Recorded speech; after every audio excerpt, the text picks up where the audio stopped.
Սիրելի մասիվցիներ, ողջունում եմ ձեզ։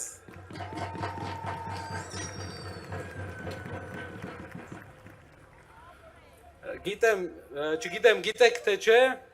տարիներ շարունակ ես այստեղ եմ դպրոց եկել, այստեղ եմ ստացել կրթություն, բայց ստացել եմ երկու կրթություն։ Առաջինը դպրոցի կրթությունն էր,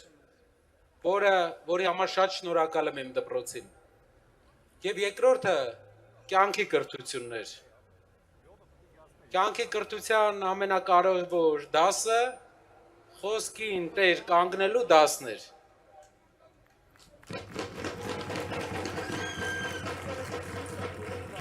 Մասիվում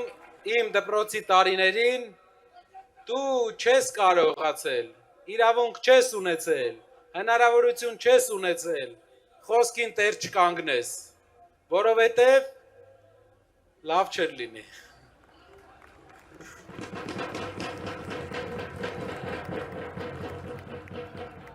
Բայց Հայաստանում այսօր ուրիշ իրավիճակ է։ Հայաստանում այսօր խոսքի տեր կանգնելը քաղաքականության մեջ անօրինակ բան է։ Անօրինակ բան է, որովհետև մարդը կարող է այսօր մի բան ասել, վաղը ուրիշ բան, մյուս օրը երրորդ բանը։ Ցավոք, պատասխան հարցնող էլ չկա։ Պատասխան հարցնում է միայն Հայաստանի քաղաքացին, պատասխան հարցնում է երևանցին, այս քաղաքում հիշում են ամեն ասածը, ու պատասխան են պահանջում, ոնց որ մեզանից են պահանջել դպրոցում կրթություն ստանալու տարիներին և դպրոցից դուրս կրթություն ստանալու տարիներին։ Բայց մի բան ասեմ, հենց այդ պատասխան չպահանջելը, հենց այդ առանց հիմք խոսալը բերեց նրան, որ մեր երկիրը ամեն տարի նույն դասարանն է մնում։ Այսօր, երբ քայլում էինք 5-րդ մասիվում, խանութներից մեկում տիկին Գոհարի հետ խոսացի, ասեց, գիտես, ասեց, ես էլ եմ երազում փոփոխության մասին, այս կառավարության էլ չեմ հավատում, բայց ամեն անգամ նոր մարդ է եկել, ինչ որ բան է խոստվել ու չի արել, հոգնել ենք։ Քաղաքական գործիչները մի հատ հատկություն ունեն, իրանք ասում են ու տեր չեն կանգնում։ Եթե իրենք մեծանային մասիվում, դժվար դա լավ ստացվեր իրանց մոտ, բայց իրենք մեծացել են երևի ուրիշ տեղեր, կամ բակ չեն իջել, բայց կարևոր բան կա։ Խոսքի տեր պետք է կանգնի քաղաքական գործիչը, եթե ուզում է, որ ժողովուրդն էլ իր խոսքի տերը կանգնի, իրեն աջակցի։ Հիմա մենք մնացել ենք նույն դասարանում, մեզ պետք է դասարան փոխվել։ Դեռ 30 տարի է գալիս ենք և դեռ 30 տարի մնացել է մի հարց, աշխատատեղերի հարցը մեր հայրենիքում, նորմալ վարձատրվող աշխատատեղերի հարցը։ Եթե այդ հարցը այսօր լուծված լիներ, մենք ուրիշ բանից կխոսեինք, բայց 95 թվին, 98 թվին, 2005 թվին, 2008 թվին,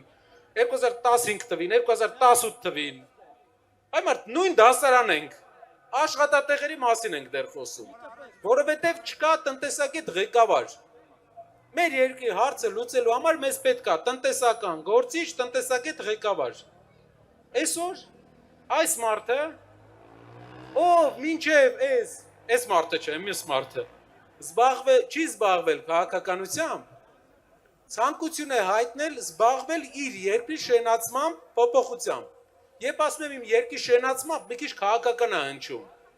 բայց ինքը քաղաքական գործիչ չի, իր խոսքերը որ լսեք, քաղաքական գործիչն է նման չի ֆռացնում։ Ինքը կարճ է խոսում, ուղիղ է խոսում, բայց դրանից հետո գործ կա։ Հիմա մենք պետք է այս դասարանը անցնենք, մենք 7-րդ դասարանը պետք է անցնենք 8 ընդունվենք։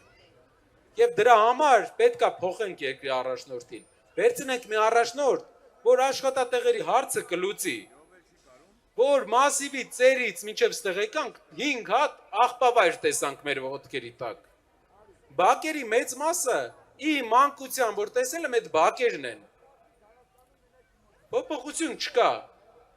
իսկ դա հեշտ փոփոխություն է։ Ուժեղ ղեկավարի համար, հզոր հնարավորություն ունեցող ղեկավարի համար հեշտ փոփոխություն է, այդ փոփոխությանը մենք բոլորով կարանք հասնենք միայն 20 օրվա մեջ բոլորս պետքա պայքարենք, բոլորս պետքա աշխատենք։ Երեք մի հարցազրույցի ժամանակ ասում են, եթե ձեր մոտ չհաջողվի, մեր երկու մեծ խնդիրներ կլինի։ Ես էլ պատասխանում եմ, ինչու պետքա չհաջողվի, եթե բոլորս պետքա պայքարենք։ Պետք չկա, չկա, չստացվել չկա, պայքարել, հարևանների հետ, ծանոթների հետ, ասեք ժողովուրդ, 35 տարի ձեզ տարբեր բաներ են խոսք տվել։ Չի եղել մարդ, ով քաղաքական գործիչ չի։ Հիմա մարդ եկե, ով քաղաքական գործիչ չի, տնտեսական գործիչ է, ով ամենալավը հասկանում է, ոնց էդի անի։ Չկորցնենք այս շանսը, որ հետո չասենք, սենց կարար լիներ, նենց կարար լիներ։ Մեկ է մի բան եմ ուզում ասեմ, այս թեմայից դուրս։ Հայաստանում մենք ունենք մի պաշտպանության նախարար, պարոն Պապիկյանը։ Ես ինքը մի քանի անգամ մեզ անդրադարձել է վերջին ժամանակները, բայց քանի որ մեր երկրի պաշտպանության նախարարն էր, չէինք ուզում անդրադառնայինք։ Ամեն դեպքում մեր ժողովուրդը, մեր զինվորները իր կառավարման տակ են ծառայում։ Ու չէի ուզում անդրադառնալ։ Սուրեն ջան, ամեն անգամ ես չեմ ուզում անդրադառնամ, դու էլի մի բան ես ասում, չեմ ուզում անդրադառնամ, էլի մի բան ես ասում։ Մի արա։ Դու Վահագը չես, դու են մյուս տղեն չես, դու յուղի նորմալ տղա ես, մի արա տենց բան, իրանք ոչ գեղ ունեն, ոչ պապ ունեն, ոչ բեղ ունեն։